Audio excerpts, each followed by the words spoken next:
우리가 어떤 신앙 생활을 얘기를 할 때 두 단어로 우리가 압축할 수 있습니다. 그것은 관계와 교제입니다. 관계는 바로 예수 그리스도를 내가 믿음을 통해서 우리가 하나님의 자녀가 돼서 하나님과 우리와 관계가 맺어진 것입니다. 그래서 하나님은 나의 아버지 되시고 우리는 자녀가 되는 관계가 맺어진 것입니다. 그 외에 이제 관계 외에 어떤 것이 교제가 있는 것이죠. 우리가 하나님 앞에 찬양하고 경배하고 말씀 보고 또 기도하고 이러한 모든 것들을 통해서 그 교제를 통해서 어떻습니까? 우리가 영적인 성장을 하게 되는 것이고 결국은 삶 가운데 그 주님을 따르는 삶을 통해서 열매 맺는 그런 삶을 살게 되는 것입니다. 그래서 우리가 신앙을 얘기를 할 때는 항상 먼저 관계가 중요한 것입니다. 그 다음에 교제를 통해서 우리가 열매 맺는 삶을 사는 것입니다. 우리가 읽은 그 본문 말씀에 보면 이 관계에 대해서 주님께서 오늘 말씀을 하고 있어요. 그러면서 그 관계는 무엇이냐 하면 거하는 것이다 라고 이렇게 말씀을 하고 있습니다. 그러면서 예수님은 나무고 우리는 가지다. 나무와 가지와의 관계를 맺는 것에서 결국에는 열매 맺는 그런 삶으로 나오게 된다고 하는 것을 주님이 말씀하고 있습니다.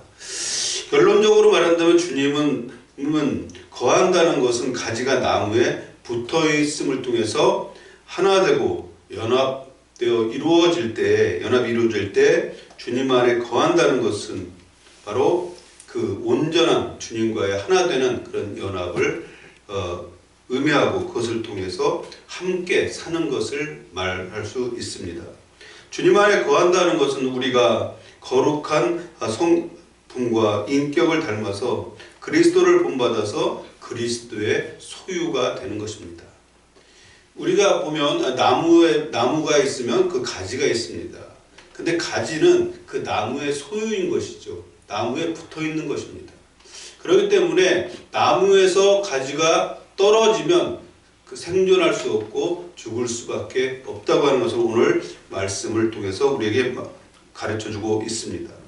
그리스도 안에 산다고 하는 것은 우리가 하나님의 자녀로서 믿음에 구원받은 자녀임을 현실 속에서 경험하고 또 체험하면서 누리는 삶을 사는 것이 바로 그리스도 안에 거하는 삶이라고 하는 것입니다. 그리스도와 연합되고 함께 하기 위해서는 어떻게 해야 되냐면 요한복음 6장 55절에서 56절까지 주님께서 분명히 말씀하셨습니다. 내 살은 참된 양식이요 내 피는 참된 음료로다. 내 살을 먹고 내 피를 마시는 자는 내 안에 거하는 것이고 나도 그 안에 거한다라고 말씀하고 있습니다.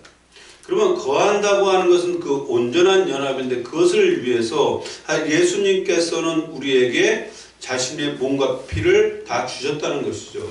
그러면 우리는 어떻게 해야 됩니까? 주님과 연합되기 위해서는 그 피와 살을 먹고 마셔야 된다는 것이죠.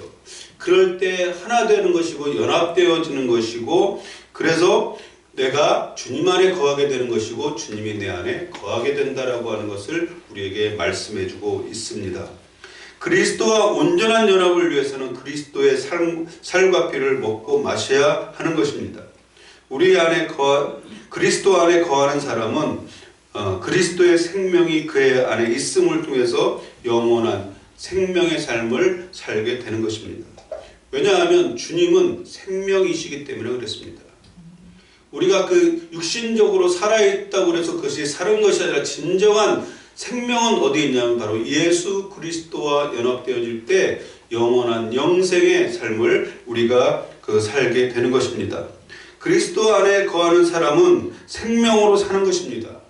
우리가 생명으로 산다고 하는 것은 영원히 죽지 않은 영원한 생명 그것을 소망하고 그 영원한 생명 가운데 영생 가운데 우리가 산다고 하는 것을 우리가 잘 알아야 됩니다. 우리가 많은 사람들은 믿지 않고 예수 그리스도의 생명을 받아들이지 않은 사람들은 우리의 생명이라는 것이 육신의 생명으로 끝나는 것으로 생각을 해요. 그러나 이 육신은 아무것도 아니라는 것이죠. 우리가 인생이 허무하다고 하는 것을 느낄 수 있는 게 어디 가면 느낄 수 있냐면 바로 화장장 가면 느낄 수 있어요. 요즘에는 사고사도 많지 않습니까? 불의 사고로 어떤 사람이 죽었다고 했을 때 3일 전만 해도 같이 밥 먹고 차 마시던 사람이 죄가 돼서 나오는 거예요. 그것이 인생이고 육신의 생명이라고 하는 것입니다. 그러나 하나님께서 우리를 부르시고 우리에게 예수 그리스도를 통해서 생명을 주신 것은 뭐냐면 영원한 생명, 영생을 주셨다고 하는 것입니다. 그렇기 때문에 그 영광스러운 영생의 삶을 소망하고 사는 사람들은 어떤 육신의 생명에 모든 것을 걸지 않는다고 하는 것입니다. 예수님 안에 있는 생명을 우리가 공유하며 산다고 하는 것이 얼마나 중요한지 알 수가 없습니다. 예수님은 생명이신데 그걸 공유한다는 것은 무엇일까요? 바로 예수님과 그 생명을 함께 나누는 것입니다. 그래서 우리가 안에 영원한 생명, 영생의 소망이 우리에게 있는 것이고 예수 그리스도 안에 생명이 예수님을 믿을 때 우리에게 주어졌다고 하는 것입니다. 그리스도 안에 거한다고 하는 것은 그리스도를 본받아서 그리스도께서 사신 대로 그대로 행하며 사는 것이 바로 그리스도와 연합된 그리스도 안에 거하는 삶이라고 하는 것입니다. 요한일서 2장 6절 말씀에 보니까 그 안에 산다고 하는 자는 그가 행하시는 대로 자기도 행할지니라 이렇게 말씀하고 있습니다. 우리가 그리스도 안에 거한다, 그리스도 안에 산다고 하면은 주님이 행하신 대로, 주님이 본을 보이신 대로 그렇게 살아야 하는 것이 바로 그리스도 안에 사는 사람이다 라고 분명히 말씀을 하고 있습니다. 그리스도 안에 거하는 것은 그리스도를 그대로 복제하는 것입니다. 우리가 주일마다 함께 있는 그리스도를 본받아 있지 않습니까? 그것은 영어 표현으로 imitation of Christ입니다. imitation은 뭐냐면 복제하는 거예요. 복제하는 거예요. 요즘에 우리나라 특히 중국엔 짝퉁이 많지 않습니까? 그게 복제하는 거예요. 그 진짜 같은데 진짜는 아니에요. 그것은 무엇을 의미하냐면 우리가 그리스도의 성품과 그리스도의 인격을 닮은 모습으로 복제가 되어지는 거라는 거예요. 우리가. 그렇지만 왜 복제냐면 우리는 그리스도가 아니기 때문에 그래요. 우리는 빛의 자녀라고 얘기를 하잖아요. 빛의 자녀이기 때문에 빛을 쫓아 살지만 우리 자신은 빛이 아니라는 얘기예요. 그리스도 안에 거하는 그런 삶은 바로 그리스도를 본받는 것입니다. 그리스도께서 행하신 것을 그대로 더하거나 빼는 것이 없이 주님이 행하신 그대로 우리가 따르고 행하는 것이 바로 그리스도를 본받는 삶인 것입니다. 그것이 바로 무엇입니까? 그리스도 안에 거하는 삶이라고 하는 것입니다. 그러므로 그리스도 안에서 복제된 삶을 사는 것은 무엇입니까? 거룩하고 성결한 그리스도를 닮아서 성화의 길을 우리가 가는 것입니다. 성화를 내가 스스로 이루려고 하면 어떤 모습들이 나타나냐면 행위 구원론 자가 되어버려요. 또 나가서 율법적인 모습으로 본질이 왜곡되어지고 변질될 수 있다고 하는 것입니다. 성화는 누가 이루시는 것입니까? 성령님이 이루시는 것이고 하나님이 이루시는 것입니다. 주님이 이루시는 것입니다. 그렇기 때문에 성화는 그리스도께서 성령님을 통해서 성취하시고 이루시는 것이기 때문에 우리는 주님이 가신 길을 믿음으로 따라가는 그 믿음의 그 순간만이 우리에게 있는 것입니다. 주님이 본으로 보여주신 길, 진리의 길을, 생명의 길을 쫓아가는 것이 바로 우리가 자녀로서 행해야 될 믿음의 모습인 것입니다. 오늘 읽은 그 본문 말씀 5절에서 보면 그리스도 안에 거하는 사람과 무엇을 연결시키냐면 열매를 연결시키고 있습니다. 그리스도 안에 거하는 사람은 열매를 많이 맺는다라고 말씀을 하고 있습니다. 그리스도 안에 거하지 않는 그 사람은 그럼 어떻다는 것입니까? 그리스도와 함께하지 않고 그가 스스로 하려고 하는 그 시도들은 아무것도 열매가 없다고 하는 것을 말씀해주고 있습니다. 자기 스스로 뭔가를 하려는 사람은 아무런 열매도 맺을 수 없는 그러한 삶을 살 수밖에 없다고 하는 것입니다. 우리가 인생을 살다 보면요, 우리가 열심히 사는 사람들이 많이 있습니다. 근데 수고를 했어도 열매가 없는 삶은 정말 허무한 삶입니다. 제자들이 밤새 열심히 그물질을 했지만 하나도 얻지 못했어요. 근데 예수님께서 뭐라 그러니까 저 깊은 곳에 가서 그물을 던지라라고 말씀하고 있습니다. 이 제자들과 같이 정말 열심히 그 업으로서 잔뼈가 굵은 사람들이 그렇게 밤새 그물질을 했지만 아무것도 얻지 못할 수도 있다는 것입니다. 그게 인생이라는 거예요. 그것을 깨달았을 때 어떻습니까? 우리에게 생명을 주실 뿐만 아니라 우리 삶의 모든 문제를 책임지시고 해결하시는 하나님, 주님을 의지할 수밖에 없는 것이죠. 왜 그렇습니까? 내 힘으로는 아무것도 얻을 수 있는 것이 없다고 하는 것을 우리가 깨닫기 때문에 그렇습니다. 주님은 나무이시고 우리는 가지입니다. 가지가 사는 길은 나무에 붙어 있어야만 하는 것입니다. 내가 나무에 붙어 있을 때 어떻습니까? 가지는 절대 죽지 않습니다. 나무가 죽으면 같이 죽을 수 있겠지만 나무가 살아있는 한 가지가 절대 스스로 죽지는 않습니다. 죽는 것은 무엇입니까? 결국은 나무에서 떨어져 나갈 때 죽을 수밖에 없다고 하는 것입니다. 예수님은 생명이십니다. 그러기 때문에 우리는 그리스도에게 붙어있기만 하면 우리는 사는 것입니다. 생명을 유지할 뿐만 아니라 생명으로부터 흘러나오는 영생의 축복이 우리의 삶 가운데 함께함을 통해서 그 생명의 열매를 맺게 된다고 하는 것을 우리가 알아야 됩니다.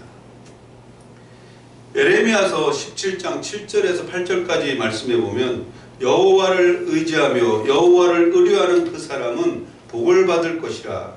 그는 물가에 심어진 나무가 그 뿌리를 강변에 뻗치고 더위가 올지라도 두려워하지 아니하며 그 입이 청정하며 가무는 해에도 걱정이 없고 결실이 그치지 아니함 같다라고 말씀을 하고 있습니다. 지금 예레미야 선지자가 말하고 있는 것은 무엇입니까? 우리에게 생명을 공급하시는 분은 누구다? 하나님이시다고 하는 것을 지금 이 비유를 통해서 우리에게 말씀하고 싶은 것입니다. 하나님과 연합되어 있는 사람은 복을 받을 것이라고 말씀하고 있습니다. 그러면서 이제 그는 어떠한 시련과 고통이 닥친다고 할지라도 항상 하나님이 주시는 은혜 가운데 푸르르고 열매를 맺는 그런 삶을 살게 될 것이다 라고 말씀하고 있습니다. 여호와 하나님과 연합된 사람의 특징은 무엇입니까? 철저히 하나님을 의뢰하고 하나님을 의지하는 사람이라고 분명히 말씀하고 있습니다. 그렇습니다. 주님과 우리가 연합되어질 수 있는, 주님과 하나 되어질 수 있는 유일한 길은 뭐냐면 하나님, 여호와 하나님을 의지하고 여호와 하나님을 의뢰하는 것입니다. 여호와 하나님을 의뢰한다고 하는 것은 무엇입니까? 여호와 하나님의 얼굴을 구하고 바라보는 것입니다. 왜? 생명이 거기서부터 하나님으로부터 나올 뿐만 아니라 우리의 삶의 생사화복을 추적하시는 그 하나님이 우리와 함께 하실 때만이 우리가 영원한 하나님의 나라를 소망하지만 이 땅에서 하나님께서 우리에게 베풀어 주신 은혜와 축복을 누리는 삶을 살 수 있기 때문에 그렇습니다. 그리고 그 사람은 하나님을 의지하고 의뢰하는 그 사람은 하나님께서 함께 하시기 때문에 충분한 공급하심을 통해서 복을 누리는 그런 삶을 살게 될 것이다 라고 말씀을 하고 있습니다. 하나님께서 주시는 복을 받을 사람은 나무에 비유해서 우리가 그 예레미야 선지자 말씀하는데 나무는 어떻습니까? 어떤 상황이 지금 처해 있다고 말씀하고 있습니까? 더위와 가뭄이라고 하는 환경 속에 놓여 있다고 하는 것입니다. 어떻게 보면 많은 오랜 가뭄을 통해서 다 모든 것들이 다 말라 죽었을 수도 있어요. 근데 보니까 한 그루 나무가 있는데 그 나무는 말라 죽지 않고 생생하게 열매를 맺을 뿐만 아니라 항상 푸르른 거예요. 그런 사람이 어떤 사람입니까? 바로 하나님과 영적인 교제가 있는 사람이라고 하는 것입니다. 이런 환경 속에서도 이 나무는 메마르지 않고 항상 푸르르고 계절을 따라 열매를 맺는 그런 은혜와 축복을 경험하고 있었다고 하는 것입니다. 이 나무엔 이처럼 푸르르고 열매를 맺을 수 있는 비밀이 있는데 그것은 뭐냐면 나무의 뿌리가 강변까지 뻗쳐 있었다는 것입니다. 지금 에레미야 선지자가 지금 말씀하고 있는 것은 뭐냐면 우리의 영적인 그 뿌리가 어디에 뻗쳐 있어야 된다고? 하나님과 다 있어야 된다는 거예요. 우리에게 생명을 주시는 그 하나님으로부터 공급받는 생명이 있어야 된다고 하는 것입니다. 그래서 강물로부터 공급되어지는 양분을 통해서 그 하나님 생명을 얻게 되고 영양을 공급받음을 통해서 항상 푸르르고 열매를 맺는 그런 나무가 바로 우리의 모습이고 우리가 되어져야 된다고 하는 것을 우리에게 교훈적으로 보여주고 있는 것입니다. 영육간의 복을 받는 사람이 되기 위해서는 우리의 생명의 근원이신 하나님께 내 영혼의 뿌리가 다 있어야 될 줄 믿습니다. 우리 영혼의 뿌리가 다 있다는 것은 무엇일까요? 주님과 우리가 연합되어지고 하나 되어지는 것입니다. 바로 내가 주님 안에 거하는 것이고 주님이 내 안에 거하는 그러한 모습이라고 하는 것입니다. 하나님을 의지하고 하나님을 의뢰하는 삶이 하나님과 영적인 연합을 이루는 것입니다. 그렇기 때문에 영적인 연합을 통해서 부유하신 하나님으로부터 공급되어지는 은혜를 통해서 우리는 날마다 푸르게 될 것이고 계절을 따라 열매를 맺는 은혜를 우리가 입게 될 것입니다. 우리가 읽은 오늘 말씀 요한복음 15장에서도 우리는 가지라고 분명히 말씀하고 있습니다. 가지가 살기 위해선 생명의 근원 되신 주님과 붙어 있어야 한다고 하는 것입니다. 주님으로부터 오는 생명을 공급받으면 받을수록 생명을 유지할 뿐만 아니라 영적인 성장을 이루게 되고 영적인 성장을 통해서 우리가는 열매 맺는 그런 삶을 살게 된다고 말씀해주고 있습니다. 마태복음 7장 18절 말씀에 보니까 좋은 나무가 나쁜 열매를 맺을 수 없고 못된 나무가 아름다운 열매를 맺을 수 없다라고 분명히 말씀하고 있습니다. 예수님은 참 포도나무라고 그랬습니다. 그러면 좋은 나무예요. 그럼 예수님께 붙어있는 가지는 또한 좋은 나무에 붙어있기 때문에 좋은 열매, 아름다운 열매를 맺는 것은 당연하다는 것입니다. 열매는 가지를 통해서 맺게 되어 있는 것입니다. 나무 자체에서 열매가 맺히지 않아요. 나무에서 나온 가지를 통해서 가지의 열매가 맺히는 것입니다. 어떤 나무에 붙어 있느냐, 그것이 중요합니다. 그래서 내가 어떤 나무에 지금 영향을 받고 있느냐에 따라서 열매가 분명히 달라진다는 것입니다. 예수님은 참 생명의 나무이십니다. 그렇기 때문에 예수님께서께 붙어있는 우리는 예수님의 성품과 인격을 닮은 아름다운 열매를 맺을 수가 있는 것입니다. 때문에 우리가 해야 될 것은 무엇인가? 열심히 전심으로 생명 되시는 예수님의 나무에 붙어 있어야만 하는 것입니다. 갈라디아서 5장 22절에서 23절까지 말씀해 보니까 성령의 9가지 열매에 대해서 나오고 있어요. 사랑, 희랑, 화평, 오래 참음, 자비, 양선, 충성, 온유, 그리고 절제라고 말씀하고 있습니다. 성령의 열매는 누가 맺는 겁니까? 성령의 열매는 내가 맺는 겁니다. 내가 성령님과 연합되어지고 그리스도의 생명으로 연합된 삶을 살 때 내 삶 가운데 예수님의 성품이 드러나는 것입니다. 그것이 성령의 열매들이 내 삶 가운데 맺어진다는 거예요. 다른 사람들은, 어떤 사람들은 착각을 하는 경우가 있어요. 성령의 열매라고 하니까 성령님이 맺어주시는 걸로 알아요. 물론 성령님이 내 안에 가득 찰음을 통해서, 성령의 은혜를 통해서 그것이 가득 차졌을 때, 충만케 되어졌을 때 우리의 삶 가운데 성령의 인격적인 모습들이 드러나게 되어 있다는 거예요.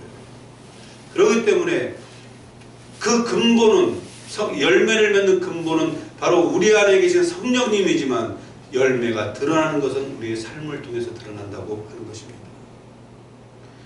우리가 실패하지 않고 항상 그리스도 안에 거하여 생명 안에서 살고 생명을, 열매를 우리가 맺게 되는 것입니다. 시편 1편에서 보면은 우리가 주님 안에 항상 거할 수 있는 비밀을 가르쳐주고 있어요. 우리가 어떻게 주님과 날마다 교제가 가능할까요? 여기서 보면 여호와의 율법을 즐거워하여 그 율법을 주야로 묵상하는 자다라고 말씀합니다. 복 있는 사람이라고 그 표현을 하고 있는데, 여호와의 율법을 즐거워하고 그 율법을 주야로 묵상하는 것이다.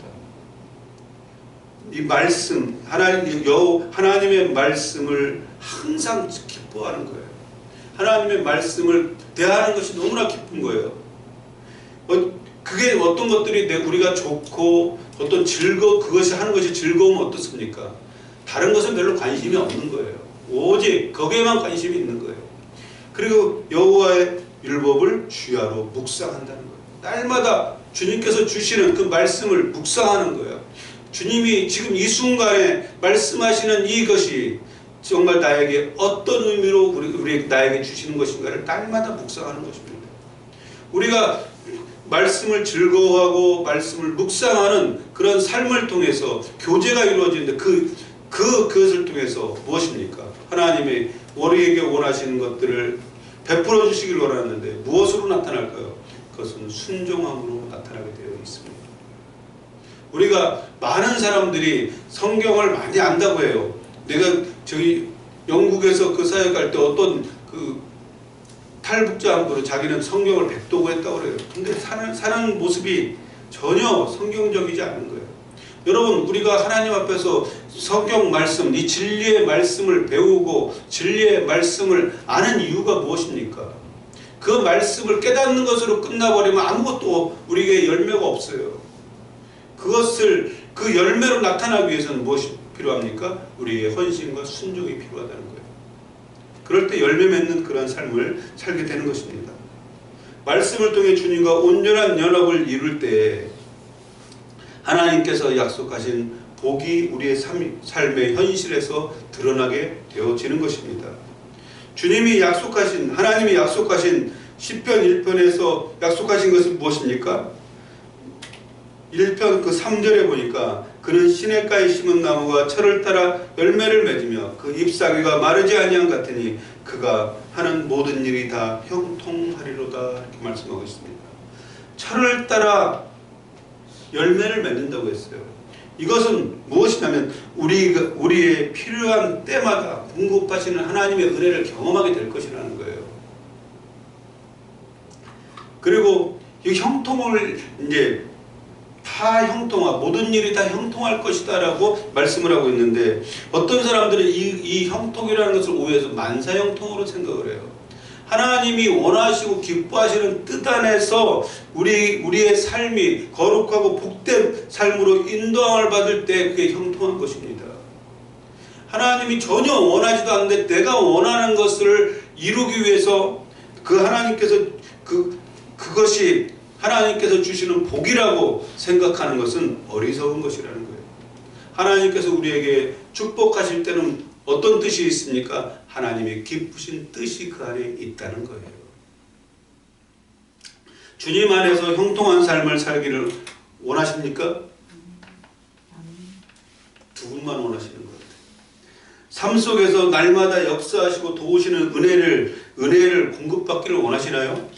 아멘. 하나님으로부터 오는 생명을 맛보면서 살기를 원하십니까? 아멘.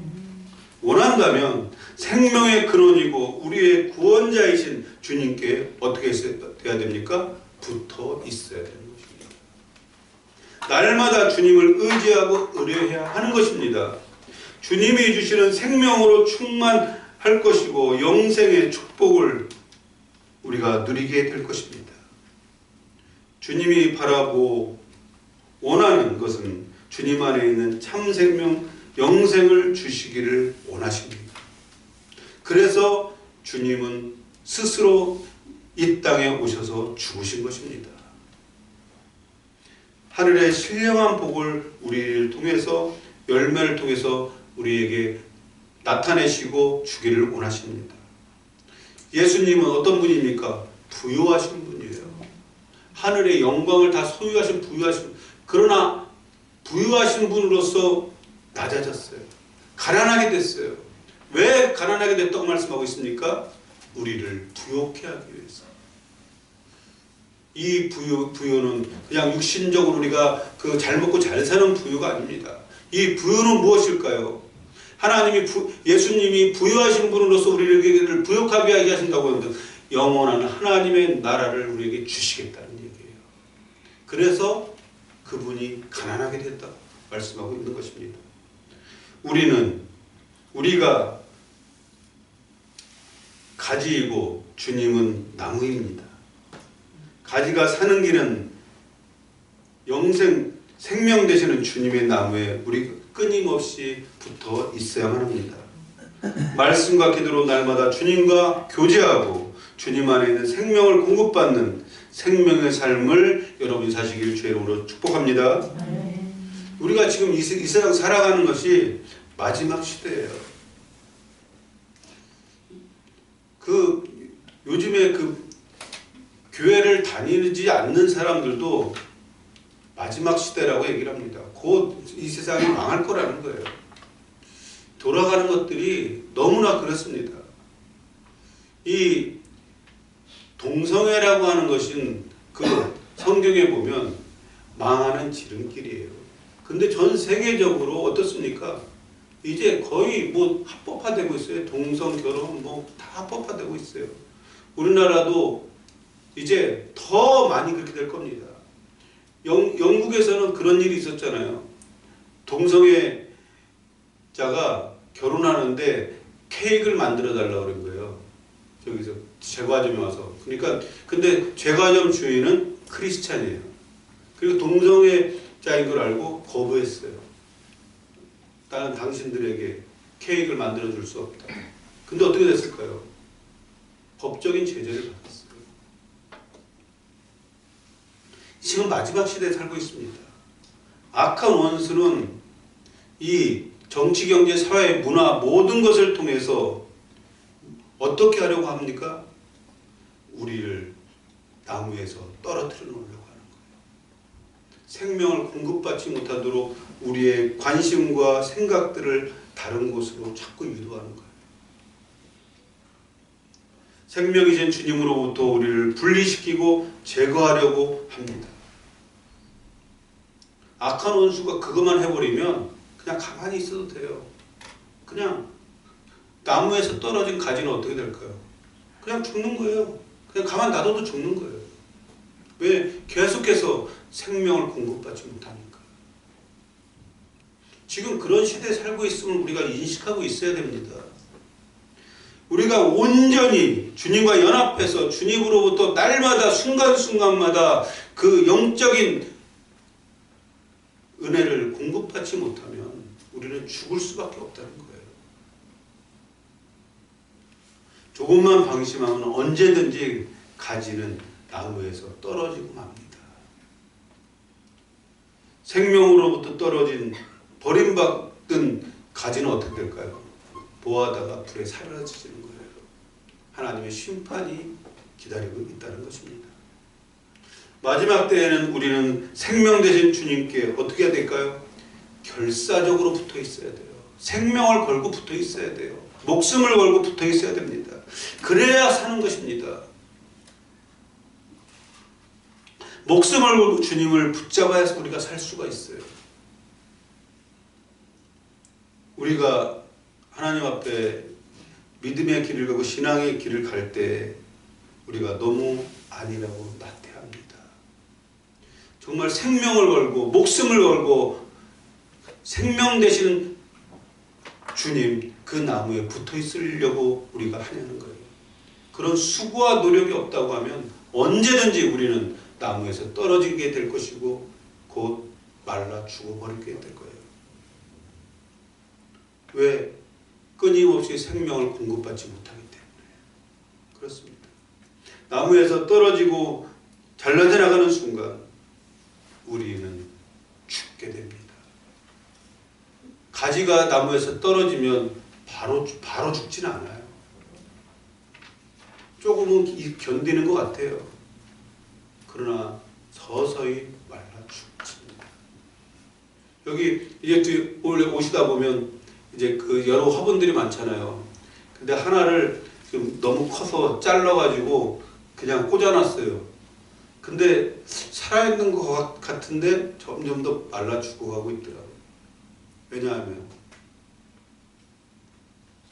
본 나무에서 떨어져 나왔기 때문에 그 나무가 다시 열매를 맺고 그 뿌리를 내리면 되는데 뿌리를 내리지 못하기 때문에 그렇게 죽어가고 있는 것을 볼 수가 있습니다. 우리의 영적인 상태도 그렇다는 것을 우리가 깨달아야 됩니다. 가지는 최선을 다해서 나무에 붙어 있으면 어떻게 됩니까? 사는 것입니다. 그리고 주님의 성품을 닮은 아름다운 열매를 맺게 되는 것입니다. 우리에게 중요한 것은 무엇입니까? 나무에 붙어 있으려고 해야 된다는 거예요. 하나님을 의뢰하고 신뢰하고 항상 말씀과 기도를 통해서 붙어 있어야만 하는 것입니다. 아름다운 나무인 주님께 붙어 있기만 하면 아름다운 열매를 맺는 것은 당연하다는 거예요. 주님 안의 거함을 통해서 온전한 연합을 통해서 주님의 성품을 담을 수 있길 주의 이름으로 축복합니다. 그림을 통해서 주님이 우리에게 주시기를 원하시는 생명의 열매를 맺는 복된 축복된 삶을 사시길 주의 이름으로 축원합니다. 우리 함께 기도하겠습니다. 말씀을 기억하면서 우리가 주님 이 나무 생명 되신 그 나무에서 떨어져 나가지 않고 결사적으로